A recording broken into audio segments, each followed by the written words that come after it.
Now, I politely ask you to watch your tone, Ricketts. All I'm saying is, maybe there's a reason why people around here don't want to talk. Huh.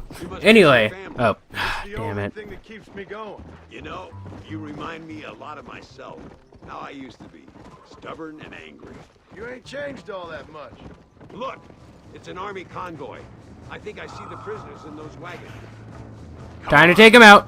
Anyway, welcome back to Let's Play Red Dead Redemption, everybody. I am your host, Robert Beloga.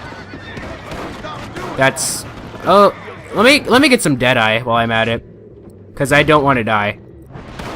Let me just kill you. I'm just gonna kill you. How about that? Is that Landon Ricketts? That's Landon Ricketts. I have no idea why I was shooting at him.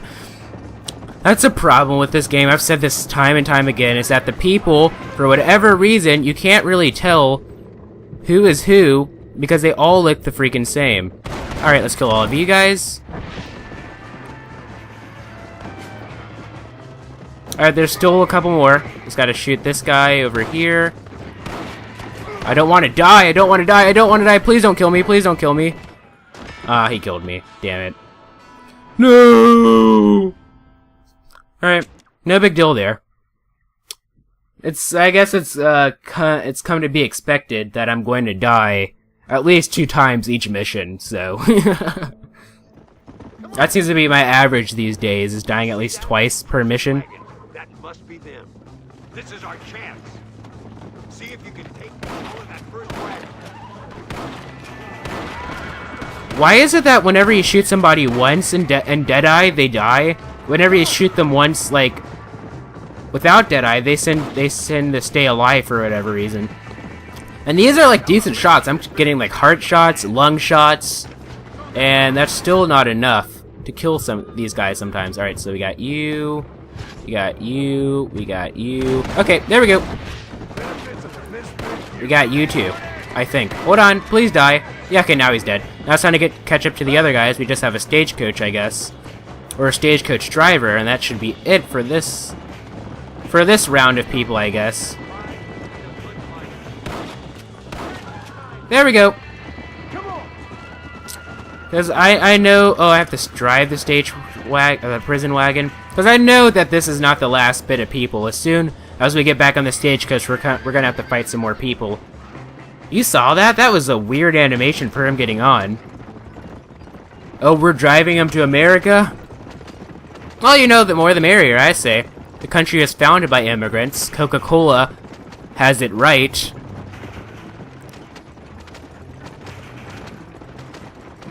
You know. I see no problem. Who is it? Trevor from GTA 5 once said, "Come one, come all," I say. So long as, you know, you're not a criminal or anything, you know. I don't want criminals coming to the United States. That would be bad, but... You know, I'd say whatever. Who cares? Anyway, let's move on from controversial subjects to the real matter, which is more controversial subjects, also known as the Mexican Revolution. I managed to clear those guys no problem, actually, surprisingly enough. I already got another roadblock. We got you, and I guess there's someone over there.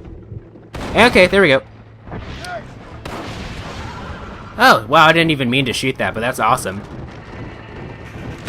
Oh, shit! I don't want this thing to get set on fire, so let's go ahead and kill you, and you. That should be... That's not all of them? Are you kidding me? How the hell are you still alive, buddies? I shot you down, and you got exploded. You got exploded. I have like a fat vocabulary of a 10-year-old. And you got blown up by a TNT, so you should be dead. Oh my god, we got a freaking Gatling gun? That's not a good angle.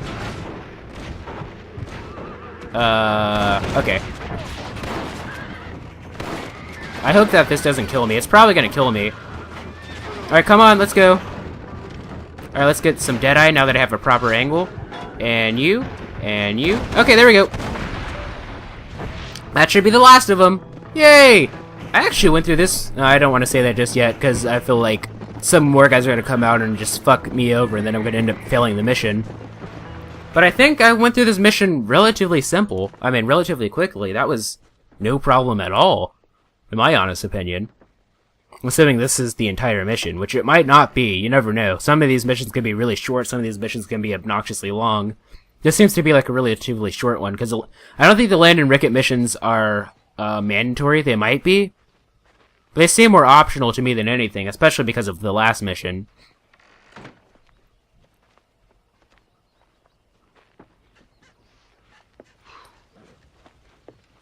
Now, we'll handle it from here. I know you got other matters to attend to.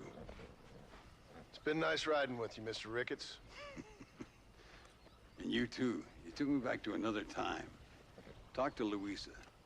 She'll help you, and she's well connected in that other land. I hope you find what you're looking for, Marston. You know what I'm looking for. If you say so, Marston.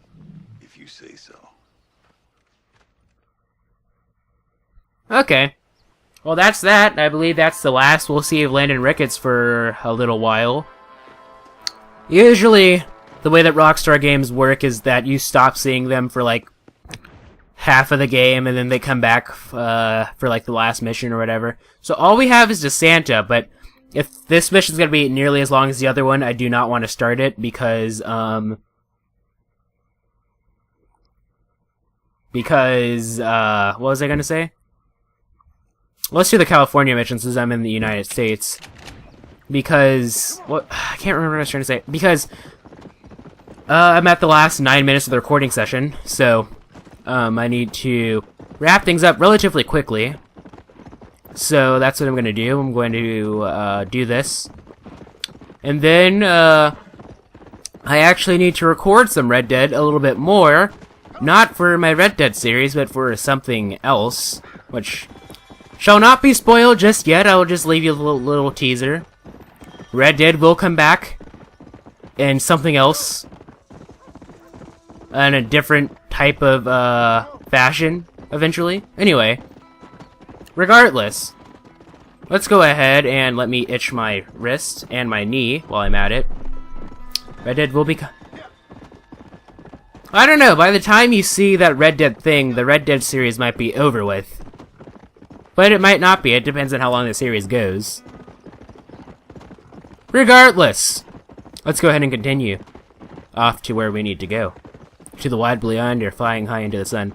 I'm sure you guys are probably wondering why I keep saying that. That's the hymn for the Air Force, United States Air Force. Off we go into the wild blue yonder, flying high into the sun. You know, that's the beginning of it. Anyway, let's go ahead and continue off, not into the wild blue yonder, but to Crazy Man, whose name I don't really remember because he's just too freaking crazy for me to remember. Well, that actually doesn't make sense. You know, typically the more crazy someone is, the easier it is to remember their name. But this guy, he's just... I don't know, I don't really see the point of this California mission. We just keep seeing this guy deteriorate in mental health, and it's actually pretty depressing, and I'm not sure if I'm a big fan of this side mission, because we're not even doing anything. We're just having a bunch of random conversations with the guy who's slowly developing desert madness.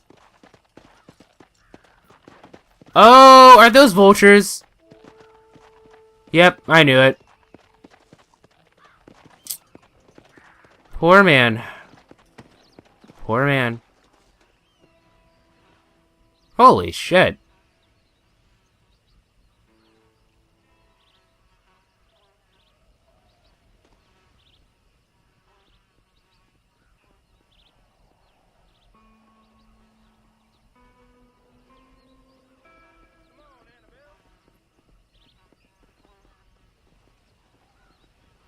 Are we looting him?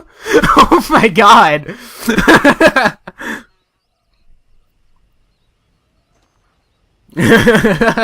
That's kind of fucked up, but whatever.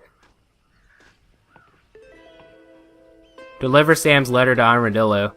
We got $19. I knew that I was kind of expecting that to happen. It's kind of sad that that happened. But, you know, if you saw, at the beginning, he was relatively normal, but as we kept watching the missions, more and more, That's flowers for a lady. Armadillo's over here. As he kept watching more and more, he just started to look like even more and more like shit. And his body is pretty charred. You know, I don't know if you know this, but when people die, they don't turn black like that. I don't know if he got burned by something, or... I don't think he was burned alive, because, you know, he'd be ashes, not a full body. I imagine that was probably just, like, a bunch of, like, black and dirt and stuff that he gathered up from just living in the wild for so long. That's what my guess is. But regardless, let's go ahead and head back to Armadillo, a place that we haven't been to in quite some time, actually. We haven't been there in probably 20 episodes. Whenever, we went to Mexico, or Nuevo Paraiso? I'm pretty sure it's Nuevo Paraiso. I'm not sure that's supposed to be like New Paris or whatever. I'm pretty sure it's just a fictional city. Like, in general, the only game that I think Rockstar game that I can think of that actually takes place in like an actual, like, legitimate location is LA Noire. Everything else, like, sure, GTA Vice City, that takes place in the city that takes place in the state of Florida, which is real, but Vice City is a made-up place based on Miami. You have San Andreas and GTA 5, which takes place in the state of San Andreas, which is based off of New Mexico and it's Nevada and California. And then you have Liberty City, where GTA 3, GTA 4, and Liberty City Stories takes place in, which is of course based off of New York City. And then there's Albany City, which is based off of New Jersey City. I mean, they do have real places in GTA, because I'm sure that they mentioned, like, the state of Ohio. Actually, GTA 5 went to, what was it? It was a place that was based off, I'm pretty sure it was based off of, like, North Dakota or Wisconsin. I forgot what it was called, like, in the beginning of GTA 5 when you do the heist and, you know, that other scene, which I'm not going to spoil, because, in case you haven't played GTA 5 yet, where Trevor and Michael go for certain reasons. That was based off of some sort of city. Some sort of Midwestern city. Alright, deliver Sam's letter. Yeah, thanks for dropping the letter off to freaking nobody here. That's awesome. You're the best, John Marston. Anybody could come and pick that up. Oh, I'm so glad to be back in the United States. You're a grand old flag, you're a high-flying flag, and forever in truth. You know what, actually? This takes place just a year before, Bioshock Infinite, so, like, you have this, like, just to put that in perspective for you, like, imagine, because Bioshock Infinite takes place in 1912, I believe, this takes place in 1911, imagine just, like, a setting like this and just looking up and seeing Columbia in the sky. Like, how crazy would that be? Just, like, two completely different settings, but they're only 1 year apart, so, you know, whenever I think of Columbia, even though it has, like, a lot of, like, old-fashioned, even though it's very old-fashioned in certain aspects, I find it to be relatively, futuristic, just like even though the original Bioshock, which takes place in Rapture, is, let's go to McFarlane's ranch and save. Even though the original Bioshock, which takes, in Bioshock 2, which takes place in Rapture, even though they take place in the 60s, even though the first part of Bioshock 2 took place in, 1959, I believe, and then for certain circumstances, you end up, in there 10 years later. I'm not gonna spoil the game. I try my hardest not to spoil the game. Like, if a game is, like, in Nintendo 64 era, or, like, maybe even original Xbox era, I'd probably say the spoiler, but a game that's, like, GTA 5, which came out in September of last year, at least last year that I'm recording this, / the time that this goes up, not that you might be watching this, you know, 5 years from now, maybe. In which case, it would not be last year. Or, even Bioshock 2, it came out in 2010, I believe, early 2010. It came out in February 2010, I believe, so about 4 years ago. That's not too long ago, but, you know, I don't want to spoil it, you know, just because I'm pretty sure that there are people who haven't played it yet. For whatever reason. Actually, I should tell you a little bit about BioShock. I have beaten the first BioShock twice, once on medium and once on hard. I have not played Infinite, and I've played BioShock 2 for a little bit. I've seen the beginning of it, and I've seen the ending of it, so I know, like, the final boss and whatever, but, like, I don't really know too much of what happens in between the beginning. So I have, like, the buns for the sandwich, if you will forgive my metaphor, but I don't have, like, the meat and potatoes of it, so my knowledge of BioShock 2 is actually relatively limited. Oh, I love texture pop-ins like that. But with that being said, BioShock... I love the first BioShock, and Infinite got really good reviews too, so that's pretty cool. Regardless, I'm going to go back and sign out in this house, which I haven't signed out in quite a while. You know, it's bringing back old Ranger John memories. Got some revolver ammo, because somehow someone's been dropping revolver ammo since I left for whatever reason. But anyways, if you like this video or this series of videos, please feel free to leave a like. If you thought it was cool, please feel free to subscribe. Also, follow me on Twitter, twitter.com/MegaShadowFist. I'll be sure to leave that in the description. Thank you guys so much for watching, and this is MegaShadowFist signing out. Bye!